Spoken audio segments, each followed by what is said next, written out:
It all began with a stone. Also, the legend Hi, everyone, says, and welcome to a very in ages special past, episode of a Final sentient Fantasy jewel, XI. enormous and I am joined beautiful, tonight banished the by darkness.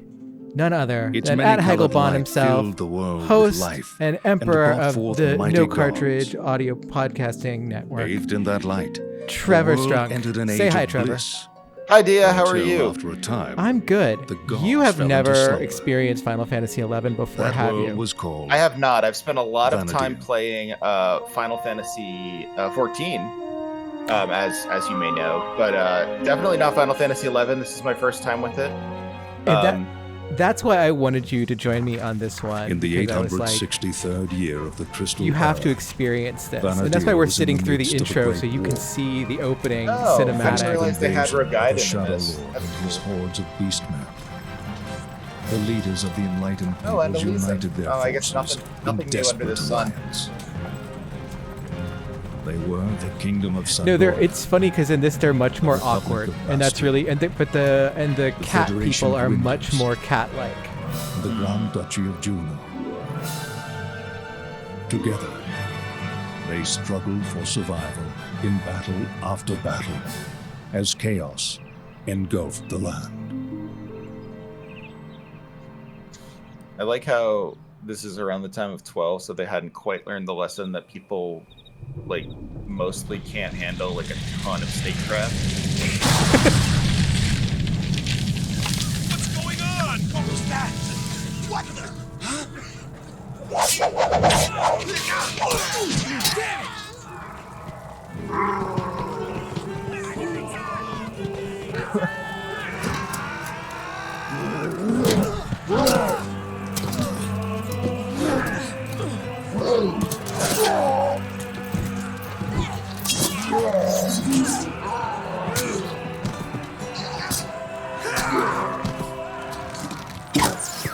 Fire at will! Oh, Lord of the Rings energy here. Which in this was like 2001, 2002. So Oh, it makes sense. yeah, Pretty impressive cinematic for 2001, 2002. yeah, because this predates. I mean, this comes between 10 and 12. Obviously, being 11, but like Well, developmentally, Developmentally, that's never an obvious thing. yeah.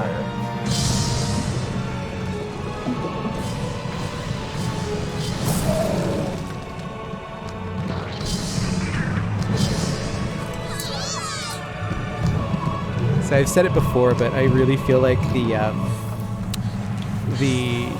Taru equivalent in this, or the Lalafell equivalent in this, the Taru are way less illegal than the Taru are, or than the Lalafell are. Well, that's fair. I didn't realize that's very funny that they called that Haru is a main Lalafell. Then I didn't get that reference. Yeah.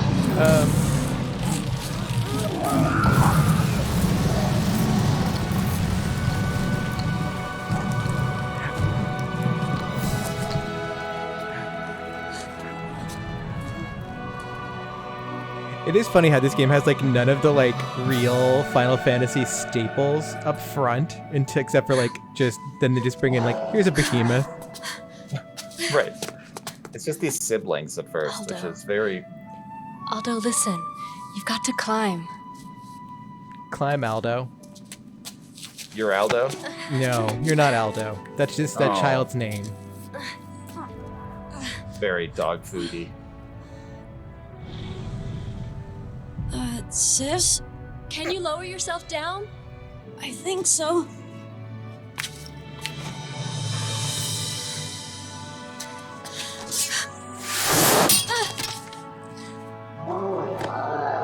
Oh Sis, no. are you alright?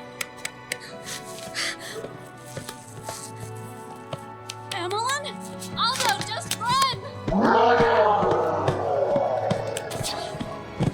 Man, if I was Aldo, I'd probably be like permanently angry at those guys. Yeah, I mean, You like- a lot of this game is about fascism because Emelyn? someone hurt you.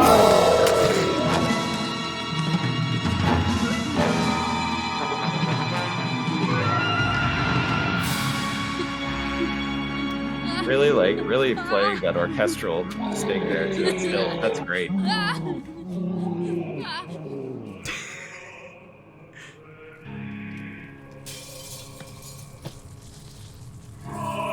So the game really tries to sell hard on the orcs are bad. And so basically orcs are bad because they're being controlled by like a dark lord, more or less. It's the whole it's that's Final Fantasy. Yeah, it's Final Fantasy, it's Lord of the Rings, it's this tragic child whose sister was just murdered by orcs. And now he's left to wander. Poor Aldo. It's okay. He's gonna start like a mediocre shoe company. He's gonna do great. He's gonna go real deep into leveling leatherworking. Gonna just get really into starting a supermarket for slightly less than retail. And now he's 25 and he's got a suit of armor and he's back. Is he like he's doing like some sort of like surveying? Apparently. And he's got a cat girlfriend. And look at all of his crew. Oh, I remember all these guys from the battle. Oh, no, not all of them.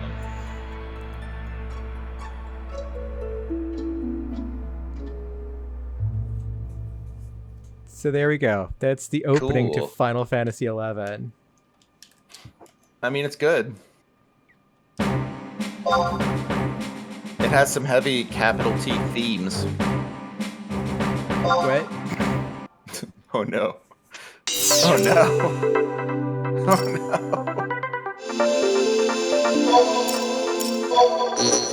Yeah, go online, buddy. So this is how it works sometimes.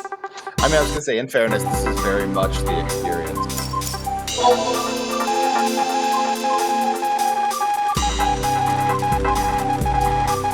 You know, the thing is, I think it actually just kind of timed us out. Because we had watched the whole intro. Yeah, that makes sense. I could be wrong, This but does I remind want to me of, say like, that the actually difficulty of happened. playing Like, any video game online. yeah, I want to say that actually happened like the first time I played. For the first time I tried to let's play this.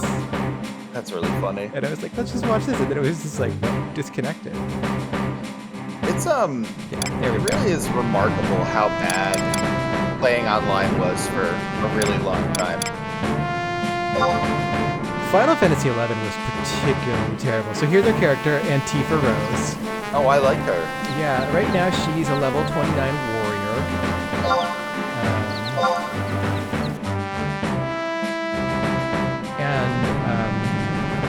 Wasn't the initial sort of backlash against 11 that like the worlds and like you couldn't basically play with your friends and stuff like that? Yeah, it was. There was always the big difficulty of making sure you were on the same server, and there was no cross-server play ever. Like that just wasn't a thing that could happen in this time. It just could not happen. So here we are, Trevor. Look at this. This is. Whoa, it's pretty packed, honestly. This is a pretty populous little spot that we found, which is interesting. It was on the last episode, we actually just kind of got on a boat and said, let's go for a boat ride. And we went for a boat ride, and the boat ride took like 20 minutes because you had to wait like 7 minutes for the boat to arrive. Sure, naturally, of course. And then it was like a 15 minutes on the boat. And then it was like it was like once we got on the boat, it was like a 2-minute wait for everyone to get on the boat. And then a 15-minute boat ride. And then we arrived here in Mara. That's like it's a real way, like that's a real good simulation of how boats feel. Yeah. A lot of waiting. It was kind of a neat time because it used to be that the boats they weren't like they were never super populous because it took a long time and there were better ways to like fast travel ultimately.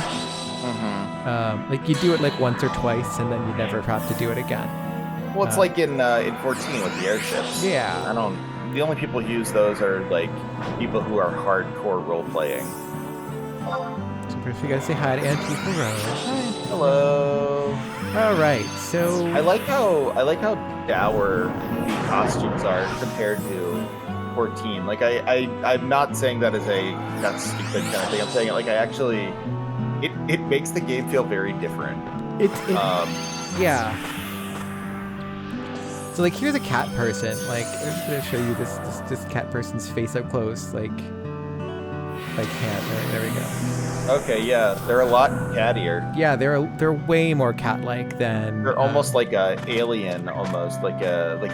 I mean, they are a different species, but it's not like a human with cat characteristics. No, the Mithra, and even like the way they kind of like texture the faces, it looks like they've got fur on their faces. Yeah, that's true. Which I mean, I will say up until, well, no, that's not true. I guess in 14 they really just do look like cat people. They're just hot chicks with cat ears and tails. And we simply must stand. But the oh, cool, Dragon Quest hat, love that. of course, because we, once the merger happened, we had to do the crossovers. So we had Naturally. crossovers. And then here's you might low key recognize some of the styles that we run into as let's see if anyone's wearing the other day I ran into some people who were wearing the not what's the name of the 11 throwback in Final Fantasy 14 zone? Oh, Eureka? Yes, in the Eureka zone. I kept thinking the Nexus, and I'm like, no, it's not Dark Souls. But yeah, so honestly, that's true, because Eureka has extremely boring armor the whole time. Which, I mean, look, I'm also completely into. I love it a lot. Like the strongest vest for my character that I could get in Eureka was just like, it looked terrible, and it apparently isn't this. It's the Osode of Kieran, or Kieran's Osode. Yeah, it's a. Yeah, it is, and like a lot of the patterns kind of repeat, and so it's just like you can. I love it when you see the outfits that they bring over for Eureka. I was just like, yep, I remember those. Like they're basically wearing them here. The casting. Those look like the episode. Yeah, I mean, it honestly, like, what's cool about it is, like, I've only ever seen stills of the game, and it looks much worse in stills than it does in motion. Yeah, it doesn't look. I mean, it doesn't look great. Like it's barely an old game, but like for a game that came out when it did, I mean, it's not unplayable. It looks like perfectly playable, and then honestly enjoyable to look at. So there's the boat we took. And that platform, that open platform at the top of it, the deck. You when you are on it, for that 15 minutes you travel, like shit will pop up on there, like monsters will appear. You can fish on it. Oh, okay, very good, very good. There's a way to fight a notorious monster. You can do. There's like hunts that you can do that happen on boats. Just on the boat. Yeah. That's such a good gimmick. Such a good, like, okay, everyone, be here at like 10, and we will try to do this 3 times by 2 a.m. Like, gimmick. yeah. I don't remember what the deal with that notorious monster is, but there's notorious monsters that happen on the boats. What's a proto waypoint? An enigmatic contrivance hovers in silence. Okay, Dark Souls. How useful. Now, I love when stuff like that, like flavor text, shows up in an MMO, and I'm like, well, I wish this had some sort of utility, but. Now, see, the other thing that's really fun is, look at this. That's an invisible wall, because there's no jumping. I mean, the only thing I'd miss about jumping in Final Fantasy XIV would be doing it incessantly at the beginning of dungeons. It is a good time. It is. I don't know why it's really funny because so I play on the PlayStation 4, right? So I'm just exclusively. I have a Bluetooth keyboard that I have near me. Like, yeah, see, there's the Osode right there. Boom. Love it. I have the keyboard that like I keep near me, but I just never end up using it because I just don't. So whenever I signal that I'm ready at the start of a dungeon, I just jump incessantly. I like my dark secret with 14 is I'm basically a controller exclusive player, even though I play it on PC. I may start. A friend of the show sent a PS4 Pro they didn't need because they had gotten a PS5, and I just had the base model. So I might try to see if 14 looks like better on that than it does on my computer. But yeah, I don't know. Like I play on PC, but I'm like exclusively controller. I have a mouse that has MMO functionality, but I've never figured out how to use it. Like I'm just so bad using mouse in these games. Yeah. I know, like, I initially was, like, I just started playing Final Fantasy XI the way I would play WoW, but now I don't know how I would ever go back to keyboard and mouse. I've tried it. I've got it on my computer, but... It's deeply confusing. Yeah. Like, the whole, like, I don't know, like, pointing to a place, holding down the button to move, it feels so clunky when you can have the dual sticks. Yep. So right now we are in Mara, which is a place that like I just kind of went to on a whim. Okay. Very God, I Amarang. thought there was a home point here, and I don't see it now. And now I'm like, how do I get back? Basically. Gotta hit that proto waypoint up. And I don't have a map. Oh no. Yeah. And Is there any sort of like quest you can take on? It's gonna be up here. Actually, I think we can buy a map up here, most likely. But it's a neat little town. I like it. Yeah, it like, I mean, it's not a 14 reference. It's like every single Final Fantasy ever has had towns like this. Yeah, but no. it feels like like Yerovania or Amarang or what, those towns in 14 for sure.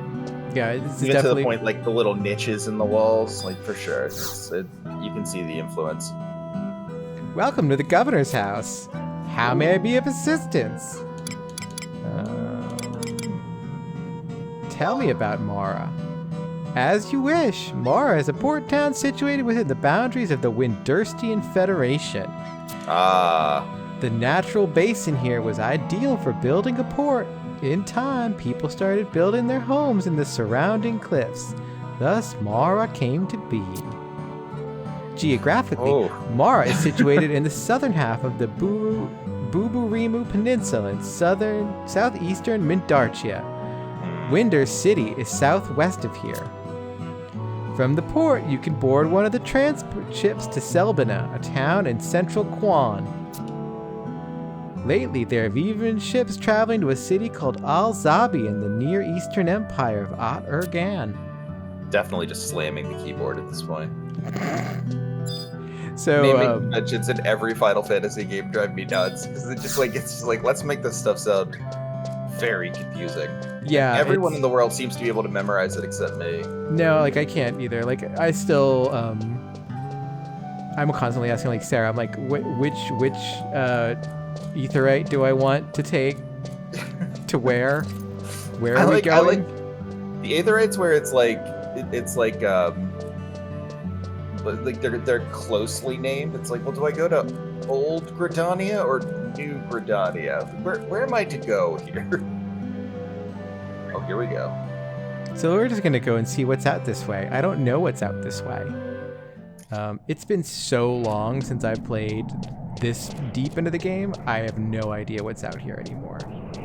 I bet some bombs are out here. This seems like a bomb. This seems area. like bomb territory. It does. Yeah. There's Xursass. There's Xursass and Tadisa and Smith Sally. Just look at this. This place is just something else. Rad. I love it. I like this because have you played Anodyne 2? No, I have not. It's a lovely game. I recommend it very much. But the whole aesthetic of the game looks like this, kind of like it's very pixelated in this particular style. and like not in like a, I don't know, a goofy way or whatever, but like, oh, those are Eureka enemies, I know them. But like really in sort of like the way this is, where it's like, oh, I recognize this and enjoy it from an aesthetic level. Ooh, that guy's tough. It's a bull dommel. I have one of those as a minion. I was gonna say, you know the dommels. I sure do. So this is still easy prey. So this is a zone that we're safe in this zone for now. God, Sarah just like bought like this year a plant that looks like these trees. Did you immediately like support this a lot? I was like, you bought this weird little thing. That's cool. Oh no, a zoo. Those things, like, I just shuddered when I saw the zoo. Those are so rough. In like, not like in the early levels, but they keep like reusing the enemies in Eureka, and eventually a zoo will just like completely destroy you. Oh yeah. See, here's. This is very. Oh, a tinkerer. Okay, he's easy. Oh, prey. don't. That's mean. Goblins don't have to be prey. Well, so this uses the classic Final Fantasy XI is very heavily built off of being like the old school muds, and like so it uses the mud like the old like kind of Deku mud check system. So like when you look at something, you know, when you see an enemy, you can check it. Like it was very natural when I first started playing this. I played it on the computer. And it was because you were used to muds. And yeah, and it was completely natural to play the entire game using just commands. Oh, it's a mugger. He's mad. Let's check him. Oh, he's easy prey, but he's still hostile for some reason. Dick. Well.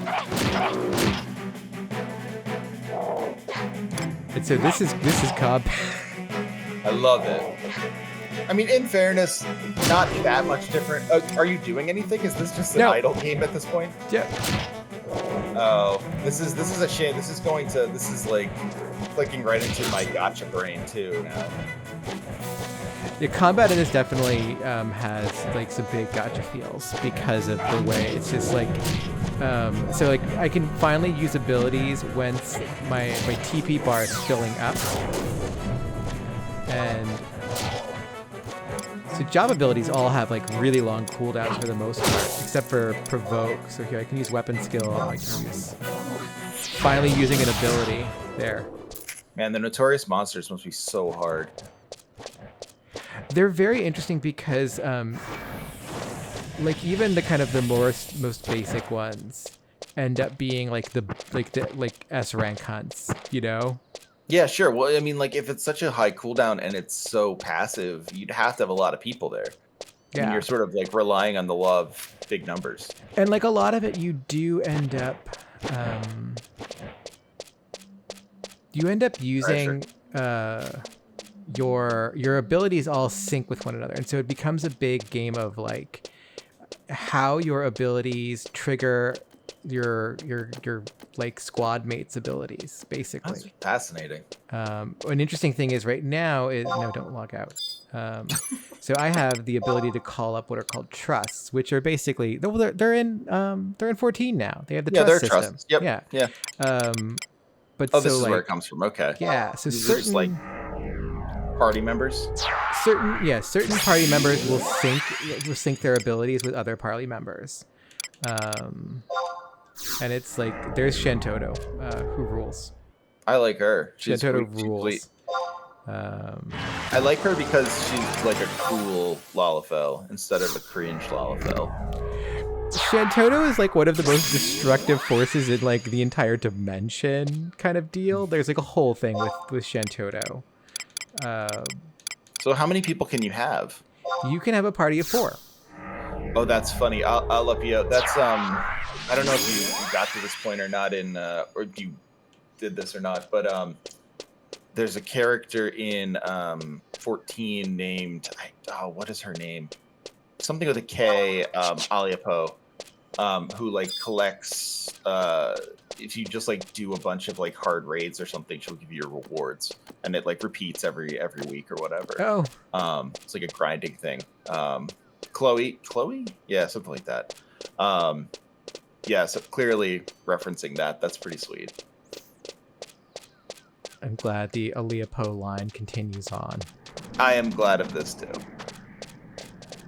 So I saw someone give like there was a prompt which listen, like I think I've responded to like one prompt in my life, so it's not as if like I was looking to really participate, so to take this with a grain of salt because I'm going to make fun of someone for participating. Not make fun of, but critique their position. But it was someone I follow. I don't know who it was, but the prompt was give a video game hot take. And their video game hot take, and I liked this one. Wanted to mention this to you because I feel like this is something we'd have to agree with about about 14. Is their hot take was the MSQ in 14 is total garbage, and I feel like that's a bad hot take because even if you don't like it, you have to admit it's doing something, as we sort of discussed. Like it demands to be discussed. It's not just nothing. Like even this is not just nothing. Like I'm willing to sort of like I'm interested in seeing where this goes, talking about it and stuff like that. It's just a weird claim. I feel like it. Well, I mean, one that's not hot, and that's not a take. Like. Austin Walker and I, we go back about this a lot. Like we're just kind of constantly like whenever we see hot takes, and like one of us like will just be like, "This is neither hot nor a take."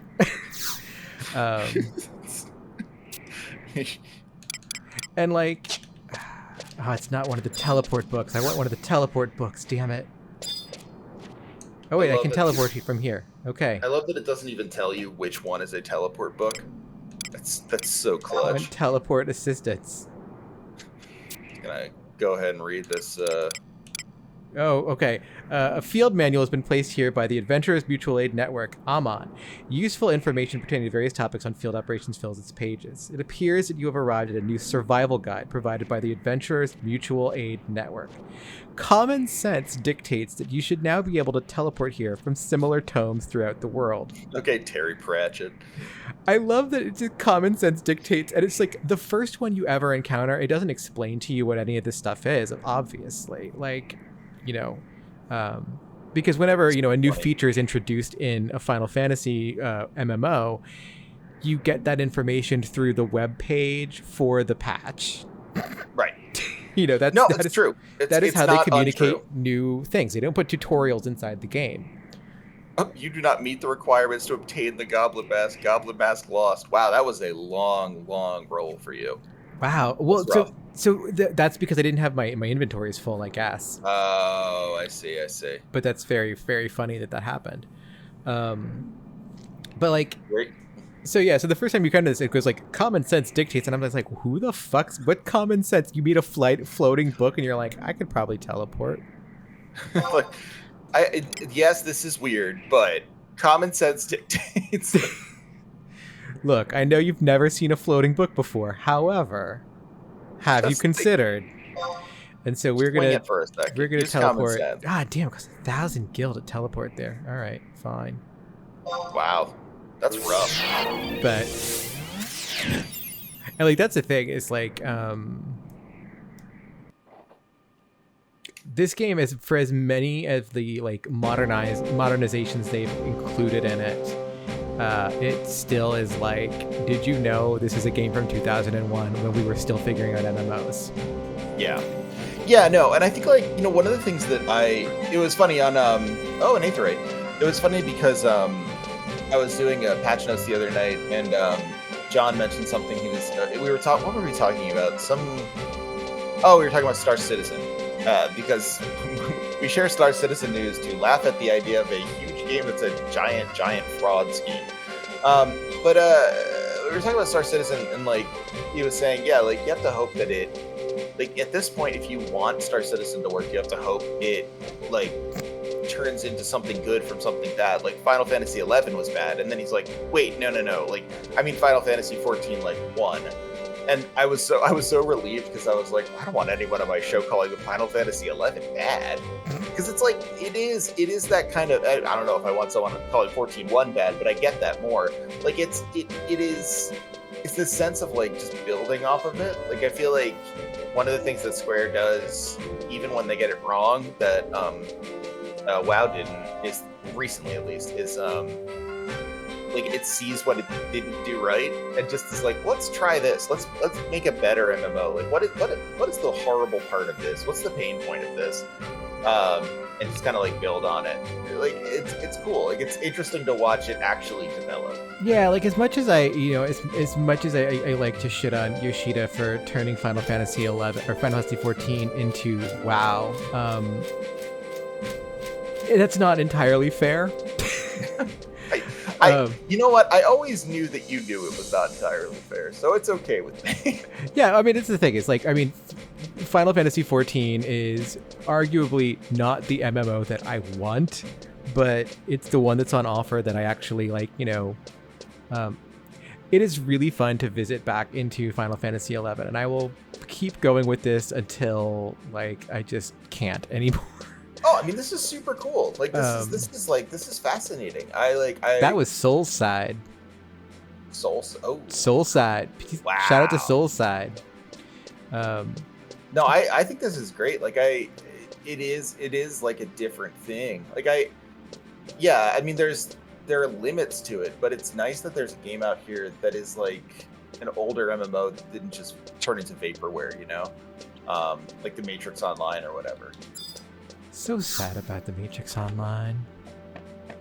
I never actually played it, but I know a lot of people loved it. I never got into it because I never really got into the Matrix. But like I know, like I had friends that were like, I would be like, come on, ditch the Matrix Online, come to Final Fantasy 11, come to WoW, and they'd be like, no man, this is where it's at. It's just too cool to give up. And I'd just be like, you know what? Here. Like I'd watch them play it, and I'd be like, all right, that's fair. Like we're meeting the Meritage gene today. Like I can't. I think like this game has a very Elder Scrolls kind of like palette, but is like much more vibrant and interesting than the other than the good one whose name I'm forgetting now, but like more so than Oblivion and Skyrim certainly. It's like it's more vibrant and interesting.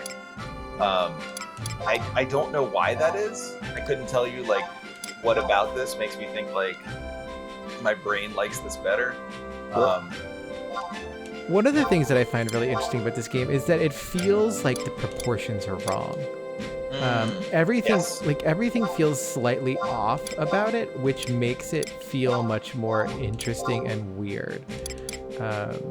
Yes, no, you're totally right. Like even the names, the font for the names above the heads feels weird and wrong.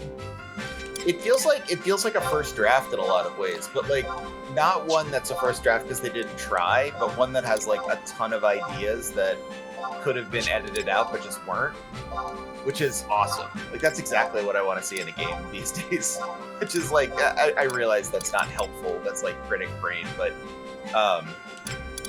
it's cool to see, honestly. Yeah, like one of the things that's interesting about 11 to me still is the really slow way in which it tells its stories.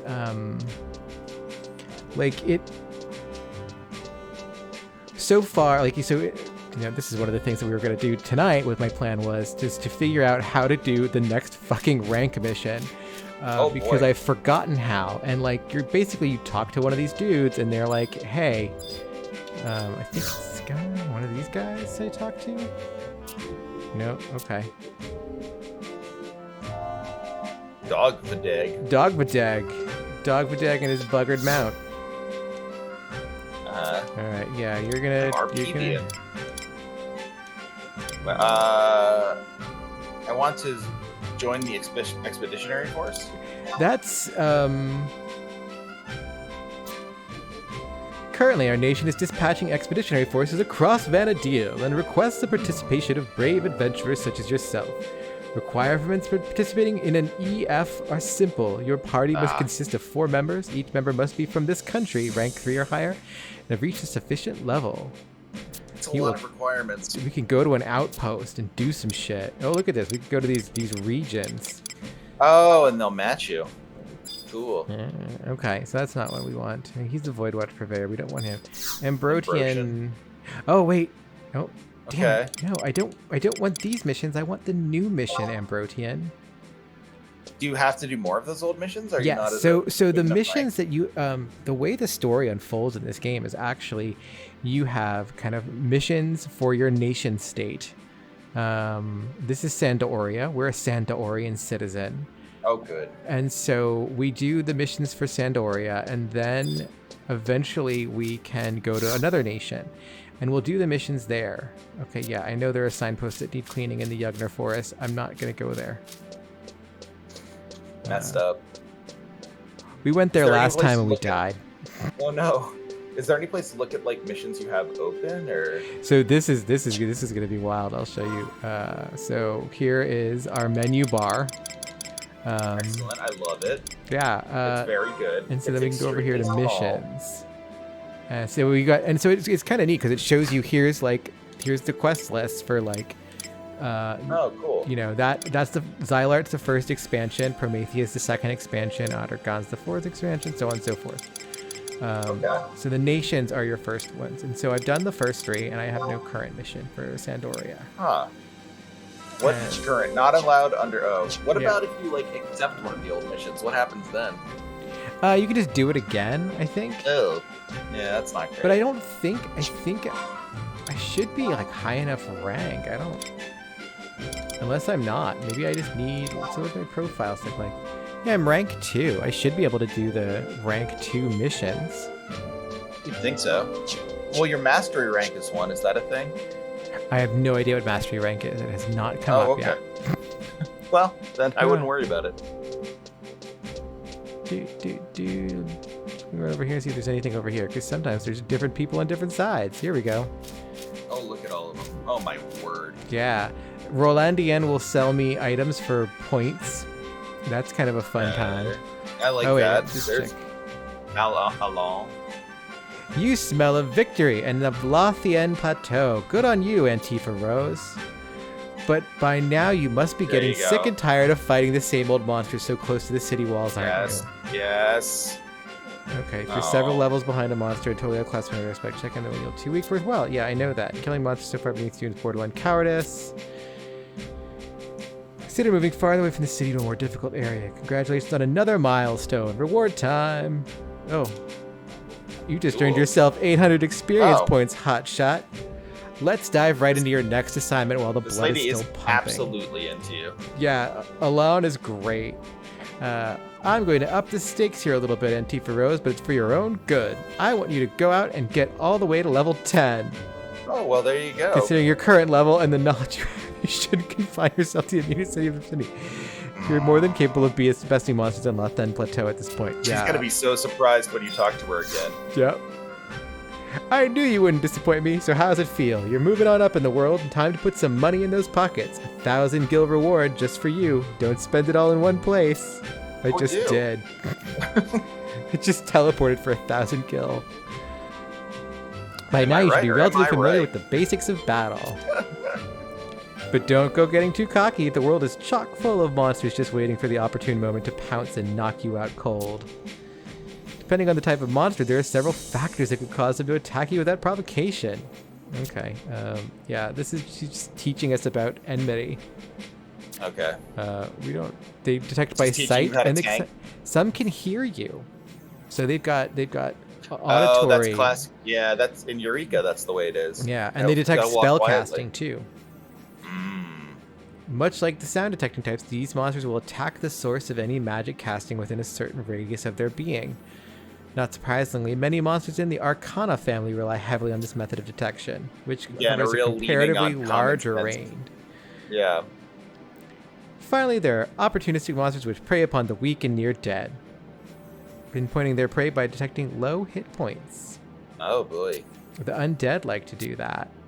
That's a cool mechanic. Okay, I want you to travel once again to Lathen to retrieve an item known as a gate crystal. Near the center of Lathen Plateau, you'll find a large, white, almost otherworldly structure. On the area map, it is labeled as the Crag of Hala. Hola. We've been to the Crag of Hala. There you'll find an enormous series of crystals known as telepoints. Okay, yeah, I got the Hala Gate crystal. This shall be my final assignment. Okay, well, here we go. Oh my. Ah, the Hala Gate Crystal, just as I requested. Excellent work, Antifa Rose. And now for some information regarding this little beauty. As long as you have this Hala Gate Crystal, you will be able to be transported by the appropriate spell of teleportation directly to the telepoint from which you retrieved it. I doubt you will have many opportunities to use it for the time being, but you would do well to remember what I've said. Several telepoints exist scattered throughout Vanadil, each one its own specific gate crystal, which you will receive the first time you examine any of them. Heartfelt congratulations! Yay! Yay! And a free Choco Passes! 1,000 experience points. Okay, we've got our lessons. Yeah, alright, thanks for the lessons. Alright, yeah, stop talking.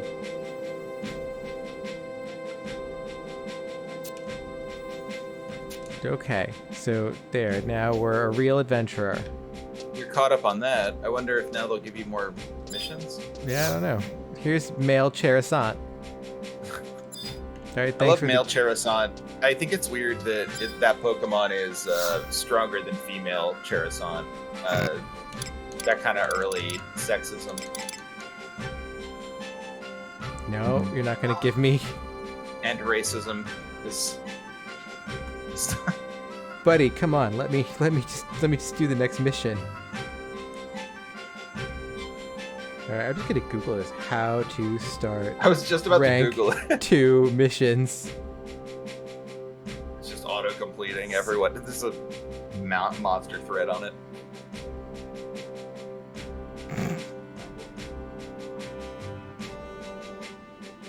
I like these names because they really are very close to, like, just sentences. This guy looks like end racism. Male Cherisant sounds like male Charizard.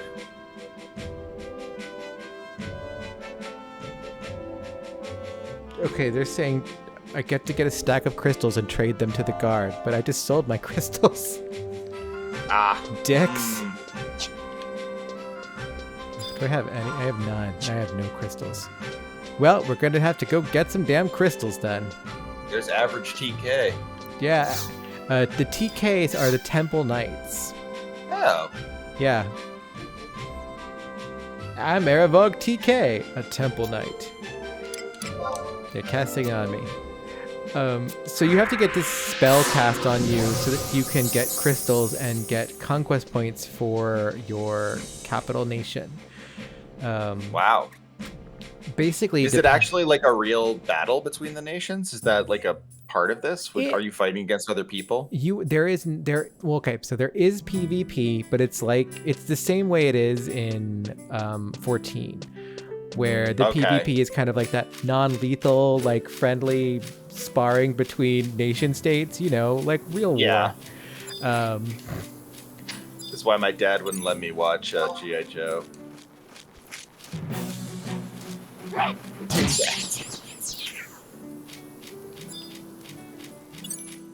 Ooh, the monster was concealing a treasure chest. Yeah, it was. So here's the fun thing about treasure chests. Uh-huh. They're a pain in the ass. Oh, really? So they make you do a number guessing game to unlock them. So here, I'll show you. The chest is locked. Attempt to unlock it. No. So 6 chances to enter a combination. So let's examine the lock. Your hunch is that the first digit is odd. So Okay. that's one thing. So we can attempt to unlock it. Take a look at the lock again. The hunch is the combination less than 44. Okay. This is such a good mechanic. I love it already. So if the first digit is odd, that means it's got to be in the 30s. Yes. So okay. let's. What should we try first? How about we try 35? Okay. 35. The combination is less than 35, so between 30 and 35 now. We can probably get this. We've got 3 chances remaining, so that's a good number of odds. Sometimes Alright, you pick get this really one. shitty clues, and then you're just like, fuck me. Like it's like This the is first. like a good idea. This is a good idea in theory. That is, I expect not very good in practice. It takes a long time. It makes like already slow grinding a little bit slower if you decide to stop and open them. Okay, so let's try 33. Less than 33. So How many guesses do we have now? we got 2 chances left. So what do you think? Well, I would do 31 then, because you'll know. Oh yeah. Greater than Okay. 31. So now we know. Ta-da! We solved the problem. Into combination. Now I have to make sure I don't type it in wrong. It's really fun when when Dia gets sleepy when she's grinding. And so we open the box, and what's inside the box? In the box, what's up? Ooh, a beehive chip. Yeah, and a pair of brass mittens. All right. I'm gonna tell you, little disappointing. Look, that was inside of a rabbit. It's true. It's true. I thought you'd get some crystals. Yeah, no, you get crystals just by killing things. So it's a matter of sometimes you just have to roam around and kill things. Understood. But yeah, so this is our first forested area. This is the Ronfar Forest. Ooh, okay. Yeah, and it's great because you can remember it because it's got this silly Ren Fair music. And that's what Ronfar is. Yeah, and I'm like, yeah, okay, it's Ronfar. Ronfar. Ronfar. Stop it. Stop it. Come back here. Fucking treasure chest. So the interesting thing about, you might notice that blue treasure chest was blue. Blue treasure chests give you temporary items that kind of disappear after a while. What? Yeah. They're usually it's like a potion. Like you get potions and things like that. And Okay. do things need to have? I bet things need to have give you experience in order to get crystals. I bet that's the fucking deal. That's what pissed me You off. should use that. You should use that the orb you have.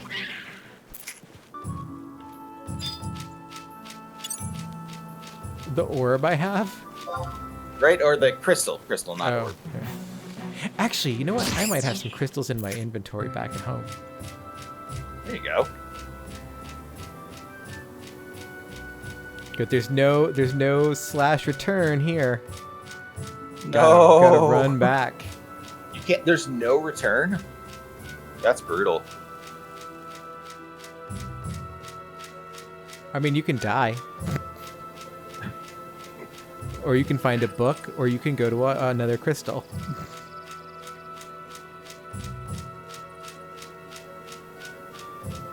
It's about running across the landscape. It's beauty. That's all it is. We're looking at something beautiful. Yeah, there was one episode where I think I just went for a very long walk. It was just we're gonna get, and that was we went to the Lothen Plateau, and I was just let's just keep walking to the Lothen Plateau. Let's Loving this walk. Let's just see what's further over here. And it reminded me of when back in the WoW days when because there was the one place you had to run to get from one major capital city to the other, and you basically just took all your clothes off so you wouldn't take equipment damage, and then you just sprinted. And That's great. you would die a bunch, and then you just go back to your corpse, and then keep running, and keep running, and keep running, and just doing that over and over again until you finally got there. I love how clunky stuff solutions like that work, because it feels very almost collaborative and thoughtful in a way. I don't really know how to explain it, but it's cool to think about ways that I don't know, people had to come up with solutions to this stuff. Yeah, and it was one of those things where he was well, how do I get, it's oh, my friend's over here. How do I get there? It's well, I guess I'll use the shout channel and be shout. How do I get there? You run. But there's really big ass monsters. Yeah, just keep running. Right, exactly. But what if I die? Well, just pick up your body and keep running more. We'll get there. And then finally someone will be make sure you tell them to take their clothes off so that they don't damage all their gear. And then everyone just says LOL.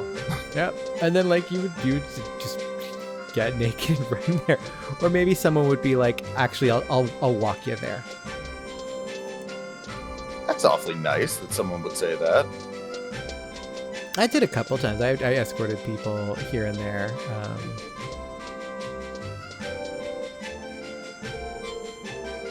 It's a nice thing to do. I remember I did that a lot in Eureka. Like, that was something I'd say in the book. Like, what I love about Eureka is how nice everyone is, because it's just like everyone feels like they're all in it together.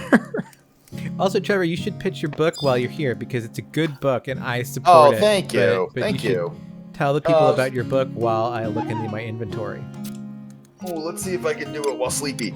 I know I can. The book's about games over a long series. To give like a relevant example, the Final Fantasy chapter is about sort of the beginnings of the game as something that was trying to make a video game version of Dungeons and Dragons, and the way that the reactions of players and of developers basically sort of rely on balancing giving the player all the room to be sort of the game's GM and or DM, excuse me, and then giving them a full story, and how that story of like the balance between technology and magic, all this stuff informs the way that Final Fantasy is made. But the difference in my book is like it's looking at that, but then also through a very political lens and thinking about what things changed, why, like, was it like when we change these things for people, is it reactionary? Does it create a better game? Does it take away from the game's like initial aesthetic viewpoint? And I think what I end up finding in the Final Fantasy stuff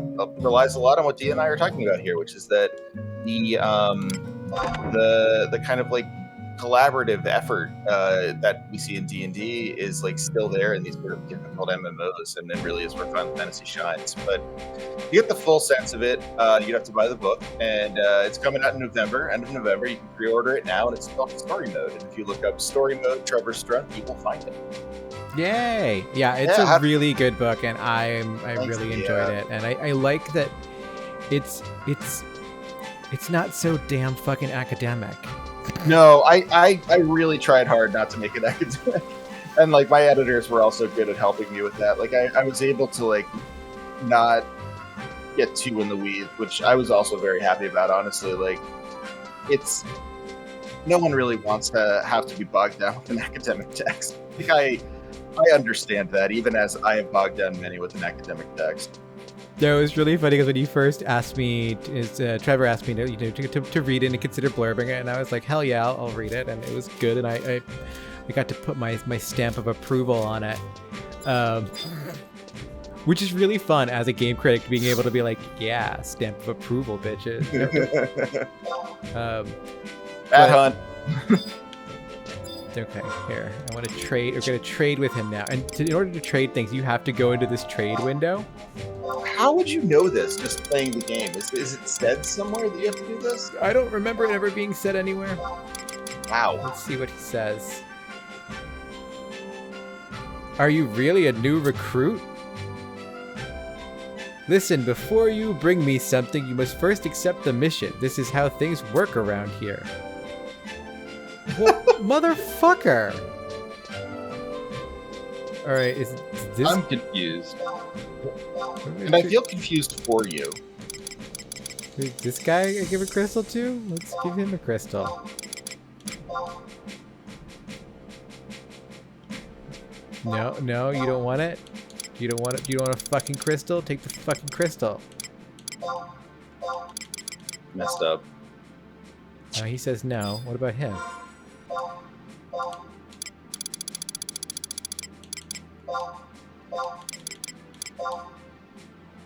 Ah, there we go. Good work, citizen. There we go. Awarded you rank points for the crystals you've donated. Okay, so I guess I just need to give him a shit ton of crystals. I guess. Your rank points are full. We've added the excess to your conquest points. You do not need to donate any more crystals. Okay, go to the gatehouse for further inspections. Okay, maybe I could talk to this asshole now and he'll give me a new mission. There we go. The rescue drill. Oh, you don't have to save the children anymore. There's not much work in right now. I suppose you could go participate in the Temple Knights rescue drills out in Lothian Plateau. Tell me more. Enter the forest beyond the west gate and head southwest. You'll come out onto Lothian Plateau before too long. Once you're out in the plateau, keep going until you see the knights. The training grounds aren't far from there. That is all. You'll take the mission then? That's all, huh? I accept. Just a drill. Well, this should be easy compared to your usual fare. Just follow orders and you'll be fine. I love this guy. I love the idea that he's giving me here. Yeah, he's. So I love that these are what the elves look like, by the way. They have such long necks. They have such long necks and they have these weird, like, gorilla arms. Like, their proportions are just so bizarre. They look like they're made out of springs. Yeah. I mean, and it's not just the armor. No, it's not just the armor. He does. He's like a slinky man. Yeah, he's a slinky man. Well, I will say thank you for conveying your blessing onto it as a game critic. I asked mostly games critics and then one games creator. Well, no, that's not true. You were the games critic, and then I had a games creator and a sort of culture writer as my blurbers, which I thought was good. And two games creators. So because I forgot Scott did one too. Oh, nice. you got Scott. That's good. Scott... Yeah, I got Scott, and I'll reveal on stream the people who are blurbing. It's Scott Benson of Night in the Woods, David Roth of Defector, and well, of course, Dialicina of dialicina.com/Patreon, and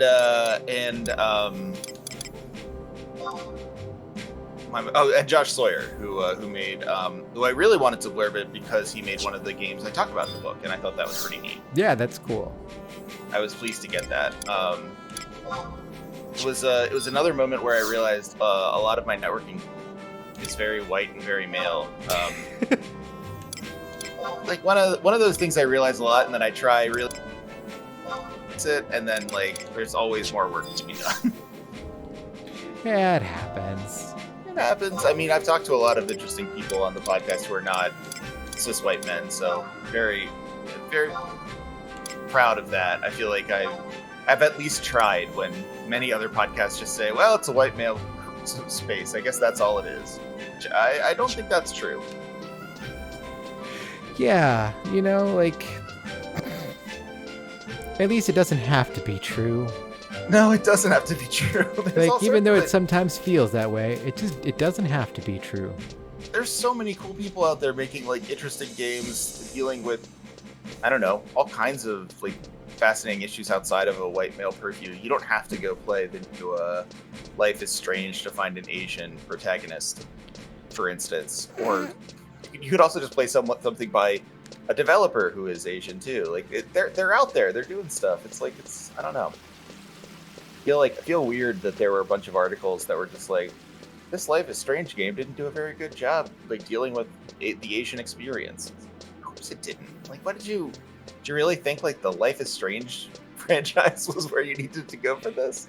Well, and and it can feel that way, like at least in terms of like big games, like yeah, that's true. I mean, one of the big a lot things, of this stuff is indie, yeah. Yeah, like one of the big things that like it wasn't was it a Life is Strange? No, it wasn't a Life is Strange. It was just by Don't Nod.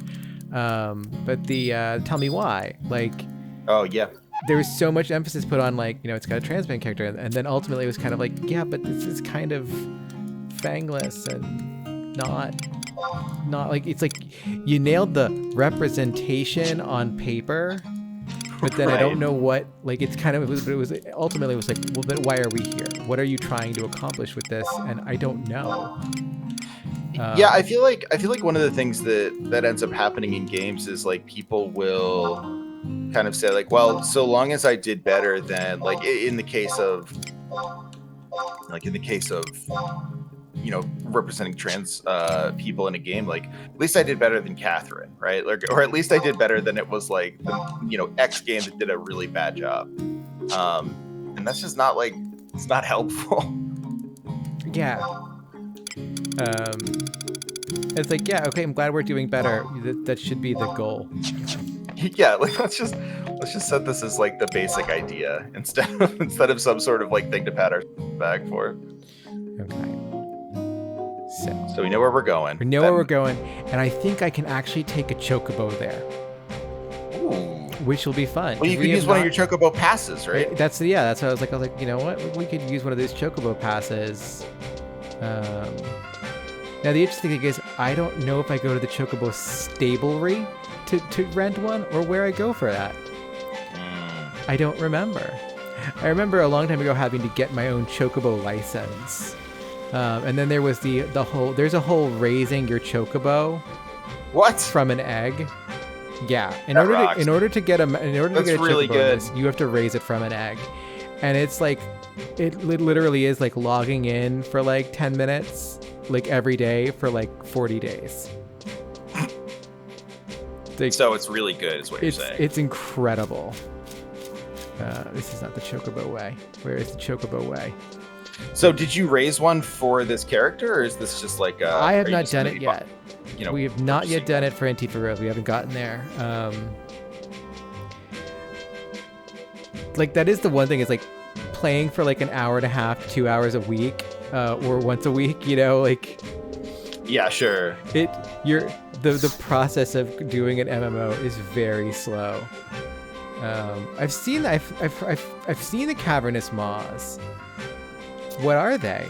I don't know if you know it's true or not, but they say some wicked rituals of orcish mesmerizers on the stones that cause them to assume that wretched form. Okay. Oh no! So it's orc shit. All right. Well, where do I pick up a? Isn't trophy? it always?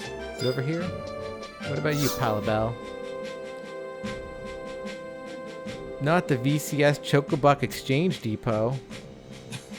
That's right. It's the VCS Choco Buck Exchange. What does VCS stand for? I have no idea. I Ophelia, feel like we need to know. Ophelia needs to stop the dark plague. Where can I? Hey, let me have a chocobo. I don't. Okay. No, I don't. Oh, the VCS is the Vanadil Chocobo Society. Duh. Oh, of course. Why did I? Kind of like embarrassing that I didn't think of that before. Can I just call a chocobo from the wild with my chocobo thing? Does it say? Chocopass. Okay, I guess we just use that when we're out in the field. Fine then. So you can just like use it and basically call a chocobo? It sounds like it. All right. Give it a shot.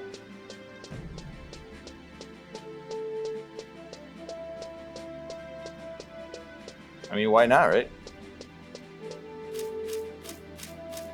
What up, Kibu and Wiggins? Wiggins. Fucking Wiggins. I love Wiggins. I like Wiggins because it's sort of like the, it's kind of like the Biggs and Wedge joke, except it's like now something different. Yeah. And it's great because he's wearing the little weird chocobo head, so he just kind of looks like Alpha from 14. Oh God, I love Alpha. Alpha's great. Alpha's one of my favorites. I like that whole raid series is like very up and down. Like when it's up, it's really cool. Like you're like fight the haunted painting from Final Fantasy VI, etc. And when it's down, it's like, okay, this is very boring. But man, I love Alpha. What a good piece of like just look at this cute thing, you little piggies. You're going to eat it up. Yeah, Alpha. Like I like the idea of the Delta raid just because it gives them the opportunity to just like pull in whatever. Yeah. And like I really appreciate just how much like Yoshida, I will give Yoshida this much. He has understood the concept of what a Final Fantasy MMO is in the 21st century, and that it is a Final Fantasy theme park, or really I should say a broader Square Enix theme park. Absolutely. No, 100%. Like the whole idea is just like, please give us more of like, please give us more of like the basic stuff we want, which is every single character we already know. Yeah. I need more of these characters that I know. Yeah, it's really how do I use the Choco Pass though? You can't use it in the field? Is it like stopping you? It's not showing up as like an item that you can use. Oh. Are you far enough out? Man, I feel like I should be.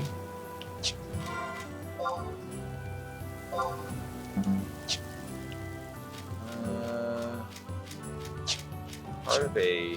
Yeah. Maybe that Moogle will help you.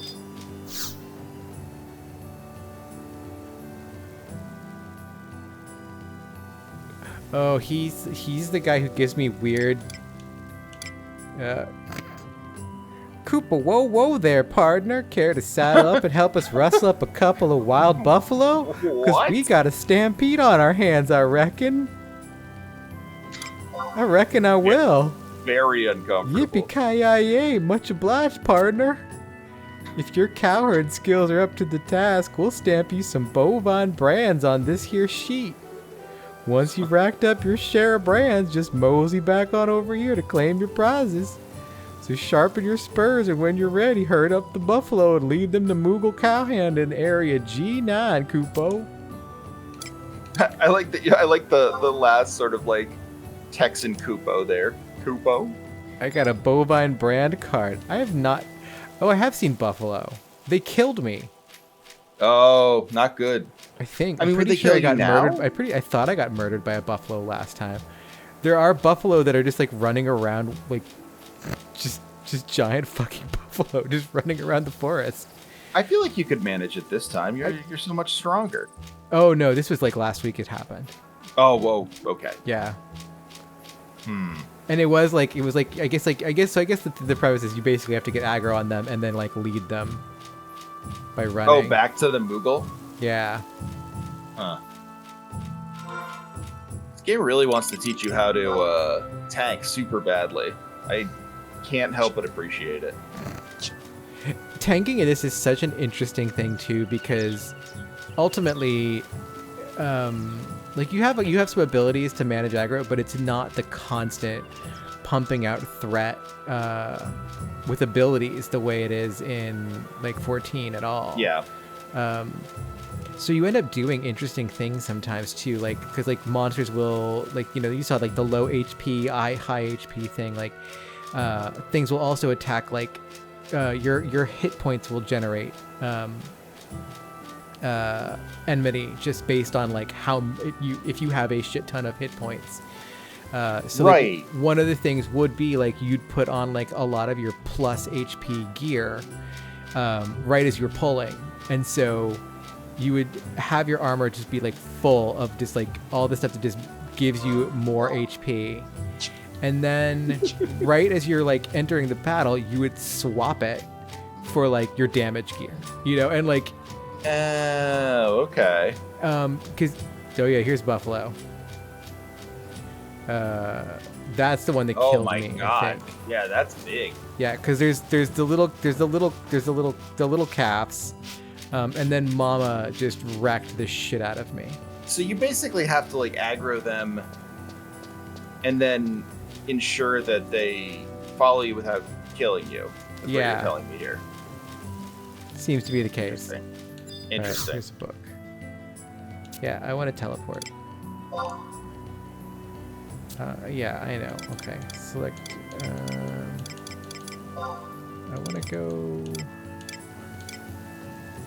Previous page. Is it in Sandori? No.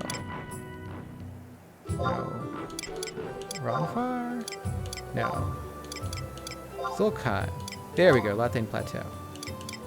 God damn, it's expensive. Imagine if teleporting everywhere in 11 cost just flat 1,000 gil. It's so funny, like thinking about because I was thinking about this in terms of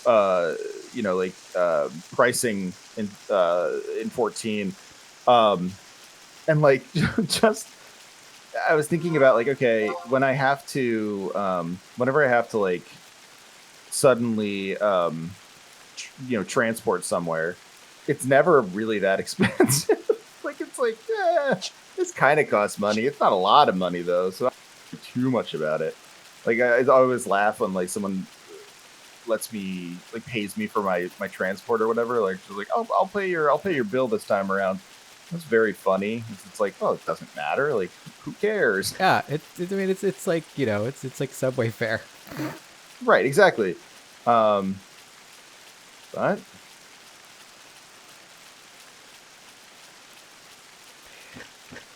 Yeah, it's the one thing I do like is that it is interesting going back to a time before teleporting, every 5 feet.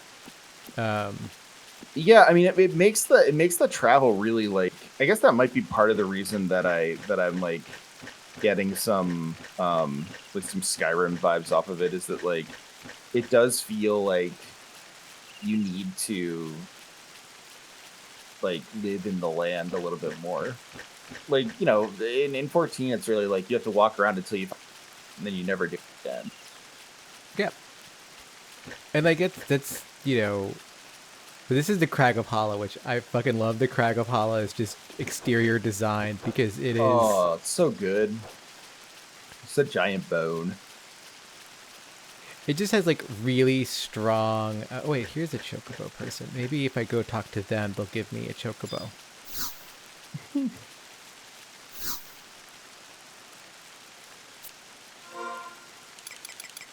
Trade. Chocopass. No. Oh. Okay. Should I Google how to use a chocopass? Yeah. It's just I don't know what it wants from me. What do you want from me? Oh, wait, is this a book? Can I use this? It's field manual. I think that's. No, I don't care about that. Hey, Williams.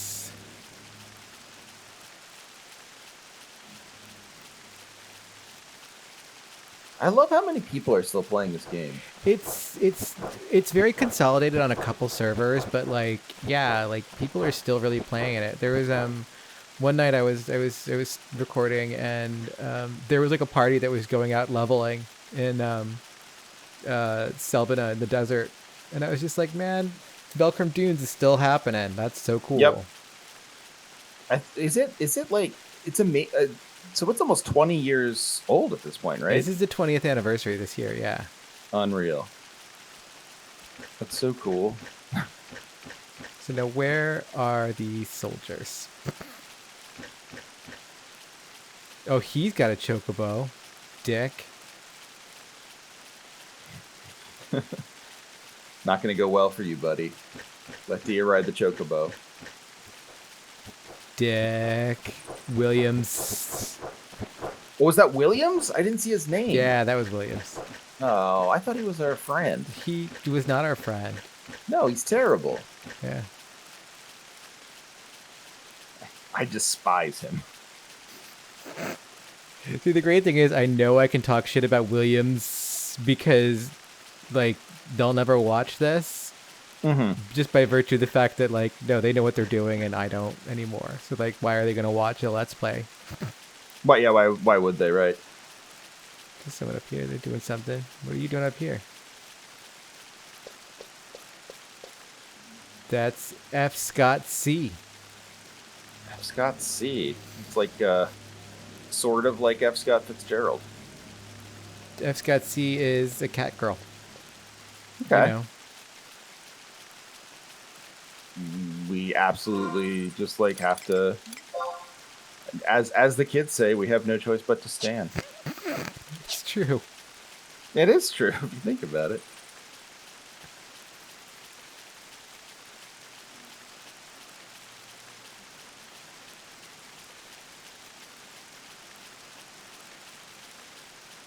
I spent so much time, like, 20 years ago, grinding in this zone.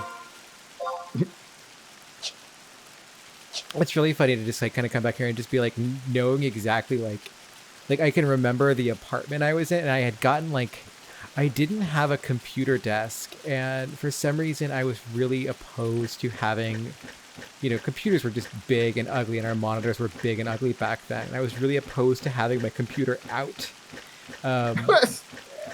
It's just like I didn't because like I had like I had this like apartment, like I was like my first apartment in college or my second apartment in college, and I was just like I don't want any of this stuff out. I want to be able to hide it, so I don't have to think about it when I come home from like class and work. Sure. And so my mom Who can blame you? my mom gave me this old like wardrobe she had To hide your computer? and it was really cool because like she's like actually I think it'll be perfect because it's like it's made of solid wood, and it'll look really nice in your apartment. You can put it in the kind of the corner of the room and just pull a chair out in front of it when you need it. And it's got this big slab kind of like construction in the center of it with these doors that open to this, and they open fully on the sides. So Yeah, not bad. I was like, well, this sounds awesome. Not thinking at all about the fact that computers are basically giant space heaters. Oh no! And so did it cook your computer? It didn't. Like surprisingly, it didn't. But I did have to bore holes in the back of it to like create more ventilation, because it got really. That's brutal. It was really bad. It produced so much heat and just like in this small area. But like it all fit in perfectly, and like there was like even still had it was so deep it had room for like my keyboard right below the monitor, just like there, and it was great. And then I'd like close the doors, and like you had to make sure you turned it off because if you closed those doors and you left it on, well then it would cook itself, right? Yeah. Did you ever feel like you were doing the right thing and hiding it? Like, obviously we live in a time now where we accept that we should all be loud and proud about our rigs, but did you ever feel like it was a bad choice to keep it hidden? No, because it made my bedroom a bedroom. No, Ultimately, it was like that was like, that was like the nice thing about it was like I had this like kind of rather large, nice bedroom, and I ended up having like a desk next to it where that was just like I could just have a desk that was just a desk where I could like use it to not be a computer table. Yeah, right. And like I could like write out longhand, or I could have my books on it, and like all the other things I couldn't do if my computer was just there in my way. That's true about a PC, especially like a PC in an apartment. Is like you have like a couple of options as to like what to do with that desk, and at a certain point, you're out of luck. Like you're gonna use it for the computer or nothing. Yeah, like it's like now, like it's really funny because like I don't even have my computer on my desk. It is like sitting next to it, but between the monitor and the keyboard and the mouse and like that's it. Yeah. Its function now is exclusively to support this computer. But you also have stuff like elsewhere. Yeah.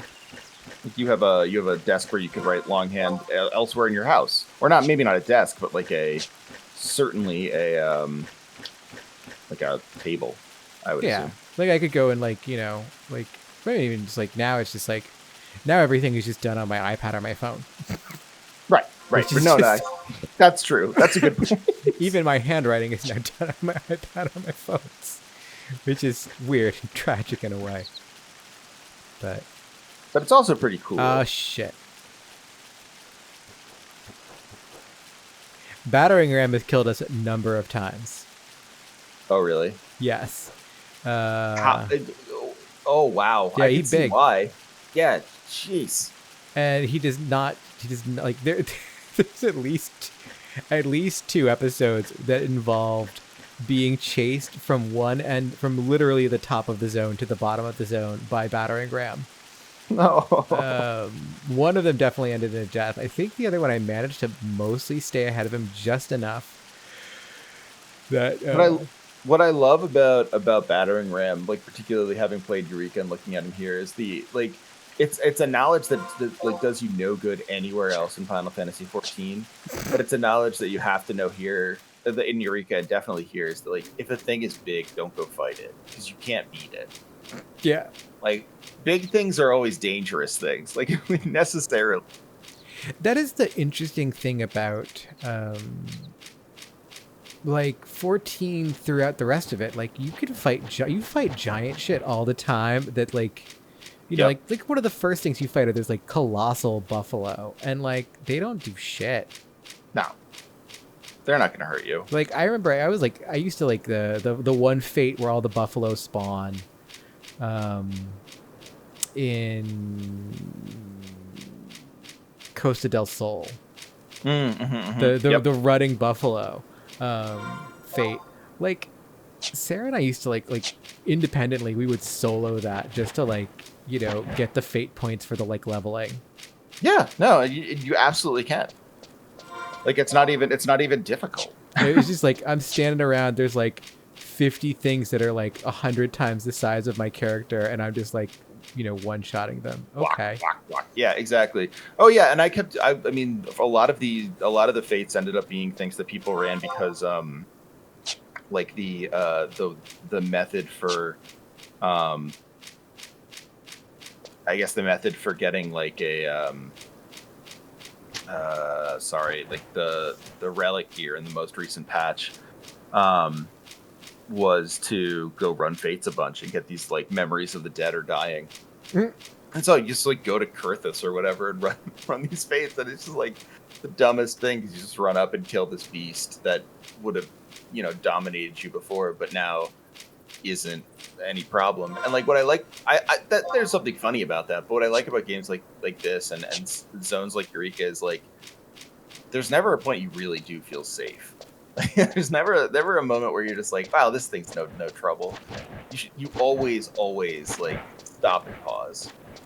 Yeah, even when taking my it was really funny, like taking my paladin through Eureka and just like Sarah and I were doing Eureka together, and so like I think they were on their bard and I was on my paladin, and I was just like, it's cool, I'll just like, you know, scoop everything up and then you just AoE the shit out of it.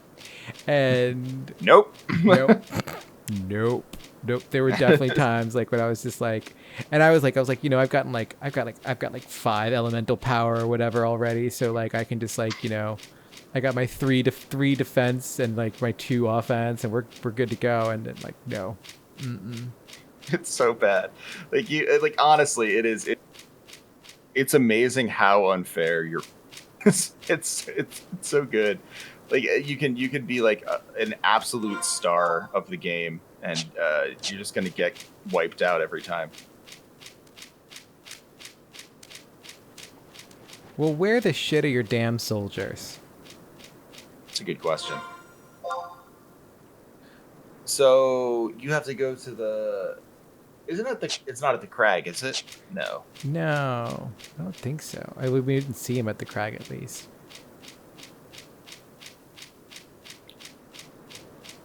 I'm notoriously bad at reading maps like this.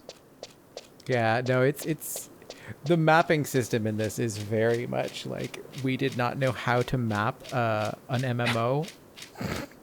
I'm having a hard time seeing where my character is without the little dot. That's okay. I'll get there. It's really funny because there are add-ins, you know, like they're Windower, the program that allows us to alt tab. And almost made it impossible for us to do the stream. Like now that supports all kinds of add-ons and plugins, and like you know, one of the big ones that was there was a gear swap plugin that was really important. Ooh. Because swapping your gear must have taken forever. Well, yeah, like you could make macros and things like that, but no, you needed gear swap to really manage it for you. How does that work? Like this game doesn't seem like super interested in letting you classes. What do you mean? Like, can you switch between classes very easily? Oh yeah. I know in like 14, you're super encouraged almost. Wow, yeah, it's not actually. We went all the way from the top to the bottom, and the knights never showed up on the main road, at least. I can't believe they let us out here just on a whim. It's just like the TKs. Well, we're looking for the RKs now. Are we waiting for the TK? Well, this is not the one. I was going to see. No, that's signal at me. Yeah, sure. Whatever. They should be out doing maneuvers, but they're not. Is there anything in the quest description that would let us know where their maneuvers are? So that's my favorite thing about this game is that, like, honestly, probably not, but we could check Oh, it. good. Yeah, we'll check the quest text just to see. No, not log out. Always very helpful to have quest text that isn't helpful. No, not status. Missions. Nations.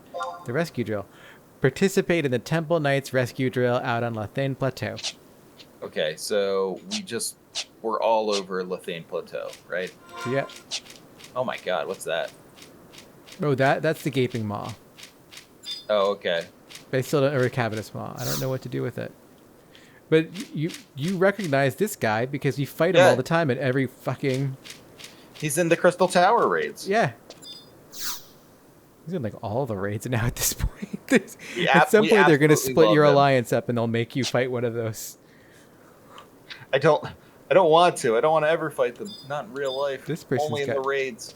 He knows what to do with the Gaping Maw. Zelfie. Zelfie, what are you going to do with the gaping maw? We're going to watch you, Zelfie.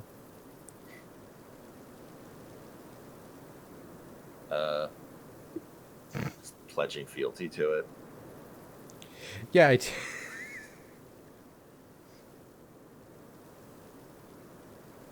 Zelfie, you doing anything? No?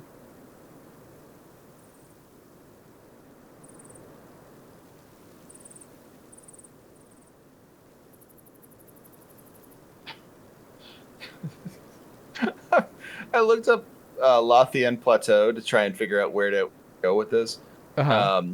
And apparently there is a thing on this concept called pinning that I found on LiveJournal, incredibly, from 2010, where you like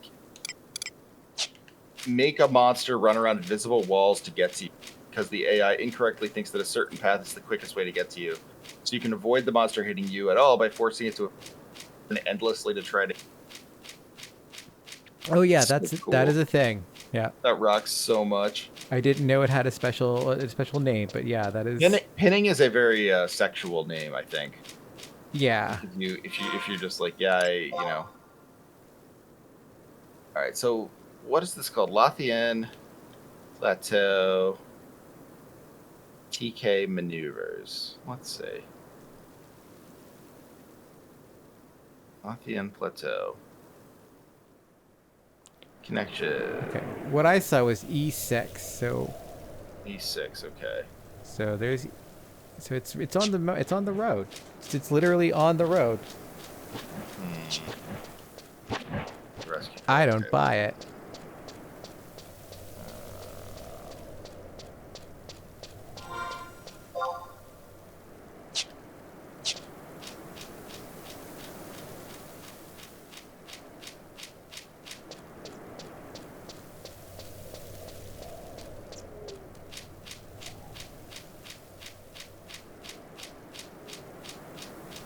Yeah, Galai Howrot.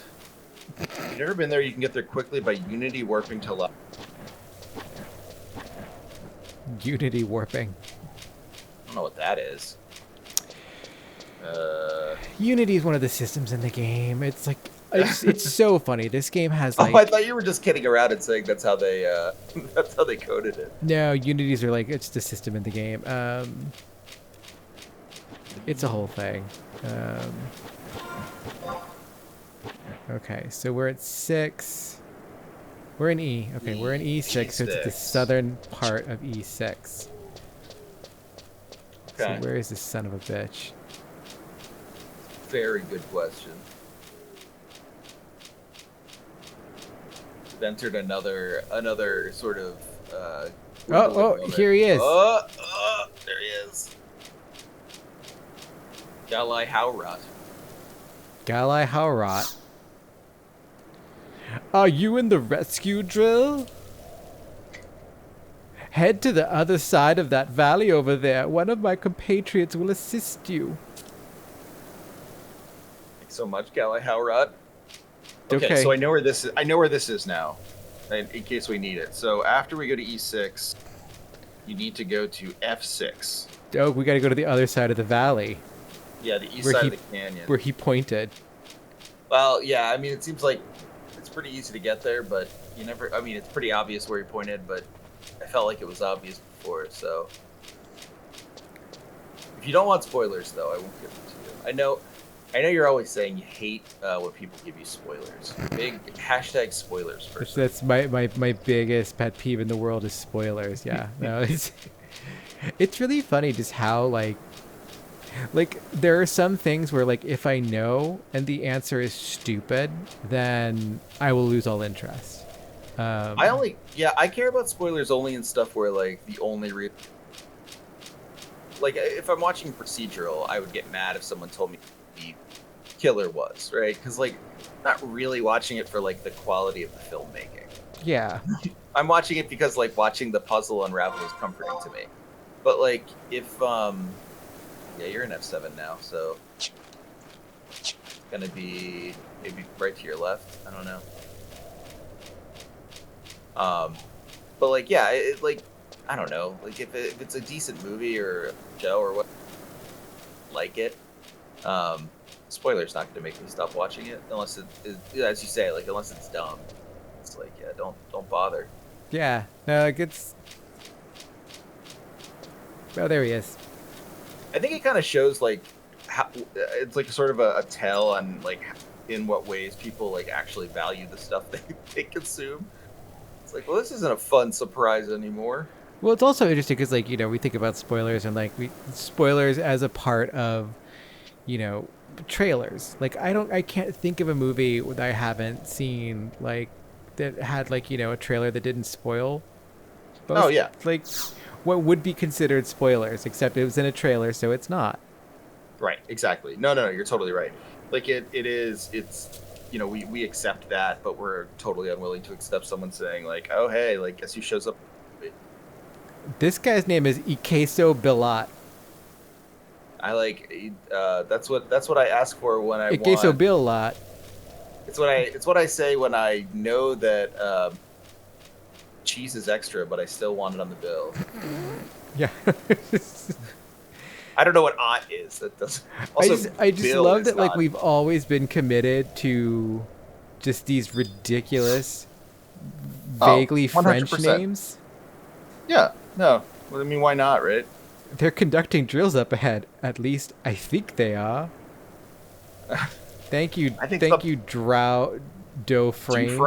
Dufresne? Ugh. These are really bad names. Could you imagine just having to sit there with just like a bad French name generator, just constantly trying to figure out how to name NPCs, like one-off NPCs in this game? What's this guy got to be named? He's Vicar Dufresne. Pass. And Oh then man. what up, And Vicar there's- Pass? I'm Vicar Pass. Greetings, I'm Vicar Pass, squad captain in the Temple Knights. We are supposed to be conducting rescue drills, but one of our injured soldiers has gone missing. Your What? assistance in finding him would be appreciated. Is he a coward? The missing soldier is a new recruit by the name of Riant. Lyon. I just hope nothing's happened to him. Now, Riant is dead. There's this Ogilvy. One of the injured soldiers has gone missing. Well, don't just stand there. Help us search. Okay, bitch, I'll look. There's a Oh, I huge see why wasp. there's. I see why. Yeah. After all the French names, I really like the direct quality of Huge Wasp. The thing about Huge Wasp is, like, 20 years ago, probably to the day, I fought one of these Huge Wasps, and it wrecked the shit out of me, and I never forgot it. Okay, so Ordell's Cave is by like, so if you look at your map, it's like there's like a little green dot. Okay, let's check our map. So if you look at the ephemera, see, and there's that little like there's the little like gash in the land, and there's the small green dot and the big green dot. Yeah. I believe. Well, that. Oh, I'm sorry. That's Ordell's Caves 2. Ordell's Caves 1. Oh, this is much easier. So Ordell's Caves 1 is just that. You see how you're sort of in like a little wonton here? Yeah. You want to go to the bottom of the wonton. Okay, that's easy enough. Yeah. So I guess I'm it's doing still intermittent going- fasting, so at this time of night I have food on the brain. so I Everything is haven't been eating. wontons. Everything is wontons to me. Oh, good. We know we're going the right way because there's Clarice. Did you see the last person's name that we ran into? Yao Savoshat? Oh, Narvacane. Hey. Hey, come take a look at this quickly. Uh-oh. I You like too, that Laurice is Yarchabasha not going to Vershawn. come. Yeah. You can talk to Narvacane. I don't like this guy.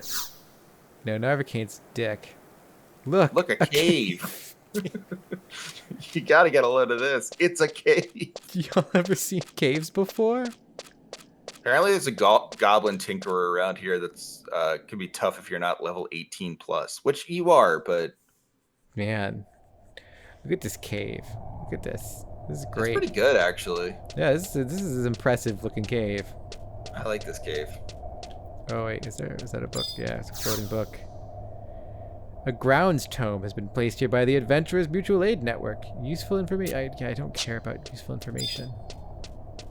More book. Oh, there's a survival guide. I think that's the one that I can teleport to. Yep, common sense dictates that I should be able to teleport here now. Excellent. Which is actually useful because if this is Ordell's cave, I think we actually do have some quests in here in the future. Oh, here's Rojavro. Oh, he's like definitely dressed in like what?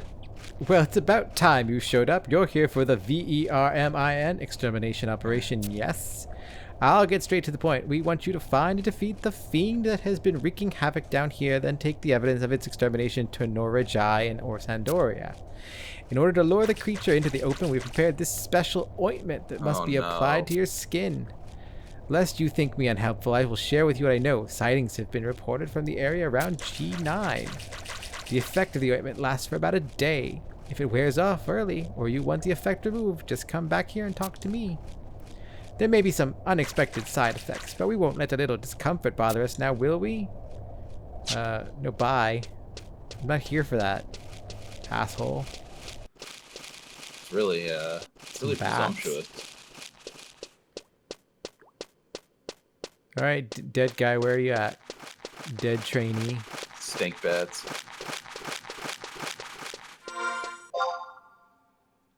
Well, we sure don't have a map of this cave. Yeah, no. Oh, there's the goblin ambusher. I bet that's the guy. Watch out. And there's Maybe the it's the tinkerer. Ambusher. You're high enough level that these people are not interested in you. No, they don't care. Butcher. Makes life pretty easy. Blood bunny. Stink bats. Lots of... It's a stinky, stinky cave.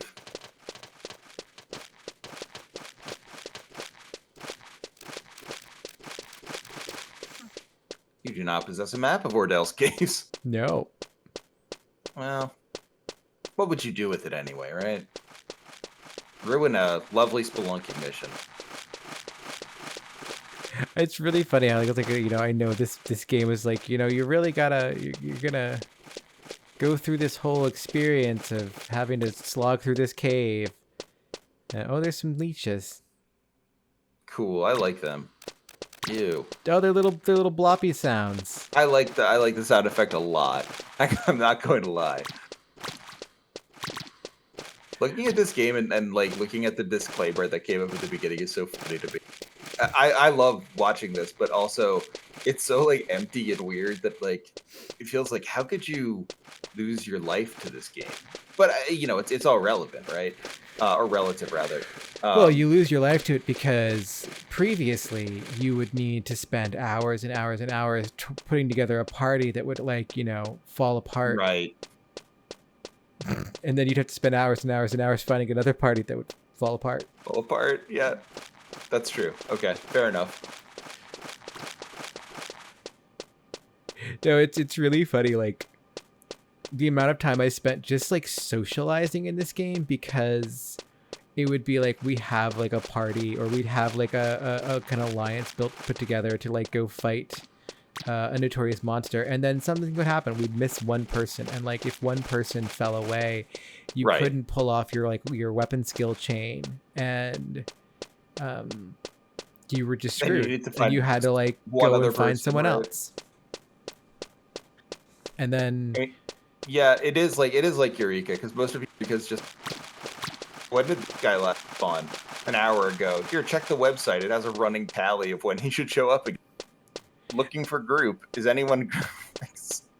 And that was like mostly just like sending out signals. And that was the really funny thing. Is like that was why you had, you know, the reason everyone needed Windower was because you couldn't Alt Tab originally, so you couldn't go and like look in a browser to see if anyone like had like posted on the forums like how to do something or where something was. Right. Exactly. And you absolutely needed that at times, because I mean, like, you see how like impenetrable this game is, and this is after 20 years of them like patching it and putting in like, you know, quality of life improvements.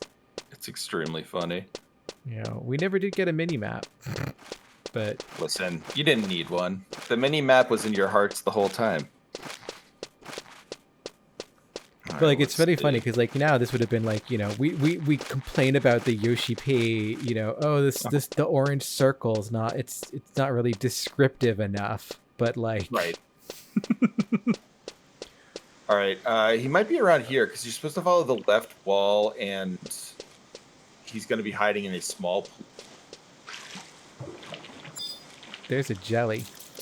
I love him. Oh shit. No! Oh shit, jelly's hitting hard too. Yeah, no, you're absolutely right. Like, oh, I don't know how to do these AoEs or what. Like, you don't know how good you had it. I think Jelly's probably gonna kill us. Jelly might have our number here. This is not good.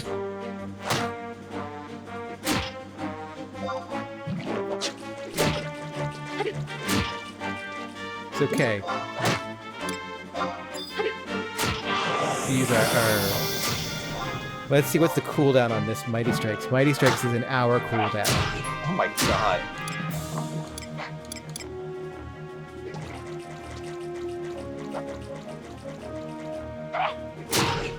Yeah, we're almost at 100, so once we get to 1,000 TP, then I'm gonna boost, and then I'll use my weapon ability. Nice. And it probably won't do a damn thing. Because Jelly is soundly spanking the shit out of us. Okay. Nah, we're giving it what's for. So cool. Ew, that did half 101. Where do we see its health? Do we know its health? Yeah, it's in the bottom corner, so it's got.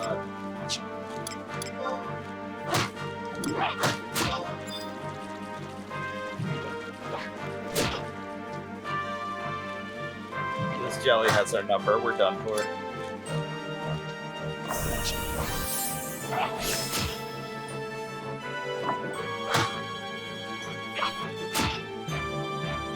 So it's re-raise. Just once this thing kills us, we'll pop back to live.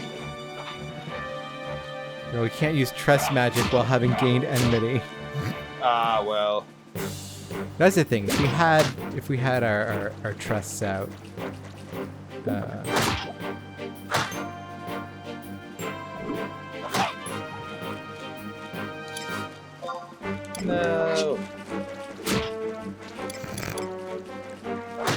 It is kind of funny just knowing, just like we could run away and die, but at least this way we're elevating our skills. Right. No, that's exactly right. This is beneficial. Boom. There we go. Will you re-raise now? The thing is, I don't think the ability went. Like, I don't think it. Oh, yeah, we go. Allow yourself to be revived. Yes.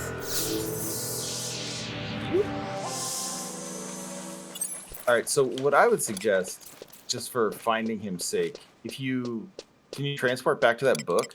Oh, you need a book to transport back to the book. Oh boy.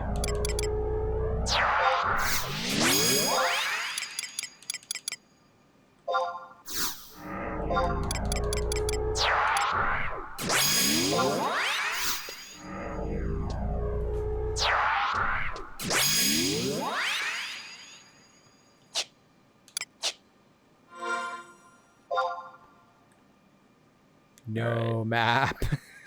Oh god. All right. Well, I guess I thought this would be I guess I thought this would be like easy to get. Yeah, so did I. Which was stupid of me. Out of you. If you thought so, maybe. I just watched this game be extremely obtuse and was like, well, certainly the cave will be easy to navigate. You'd think that the cave would be straightforward. You'd but think. No. I mean, just like a real cave, though. I admire the immersion on. So I think the Super interesting smart. thing to do here is I think this is probably, we call this an episode, and we just hang out in this cave. We leave Antifa Rose on a the cave. cliffhanger, trapped in a cave, surrounded by fly agarics, Oh no! Trying to find a Frenchman. trying to find a Frenchman who is injured and lost and a new recruit. And I think that's where we leave everyone. So thank you, Trevor, for joining us. Dia, thank you for having me. I hope I was not too. No, this was fine and wonderful and good and No, I loved it. I really wanted you to just see firsthand what Final Fantasy XI is like. It's a treat, honestly. Like I like I said earlier in the stream, I saw like stills of this, and it does not do it justice in the way it works. Like it's way more interesting to actually watch it play. I'm like captivated by this. It's really funny because I was just realizing this, like this, I instinctively pulled into this space here, and this is absolutely where you would set a party up and you would pull into this space. Yeah, that's right. Like it's that's just, the whole point. there's so many structures of the maps in the game that are set up like that to just like allow a group of people to camp out while monsters were pulled towards them. Yeah. It's called meditation, and it's important. It really is. All right. Well, Trevor, where can people find you on the internet? Oh, of course. People can find me at Hagelbun on Twitter. The podcast is called No Cartridge. It's on all the relevant podcatchers out there, and probably most of the irrelevant ones too, I hope.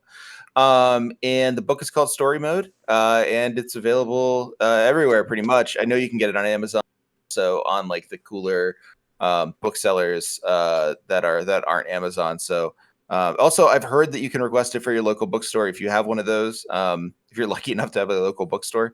But yeah, that's all you. That's where you can find me. I know you know where to find Dia, but I simply must congratulate your taste in consuming this material, because Dia is the best in the biz. Thank you, Trevor. You're welcome. Yeah, and definitely follow Trevor on Twitter and subscribe to his Patreon, because Trev puts out the good shit. Patreon.com/NoCartridge. Go there, do it. That. Get the podcasts. They're good. I've been on them a number of times. It's true. It's true. You have been a frequent guest. And one of these days I will finish Final Fantasy XIV Shadowbringers, and I will be on to go talk to Trevor about Final Fantasy XIV. It's important to get people on who do not just have the opinion that Shadowbringers. This is what I you have a complicated opinion, and I can't wait to hear it. Yeah. All right. Bye everyone. All right. Thanks for tuning in. Bye.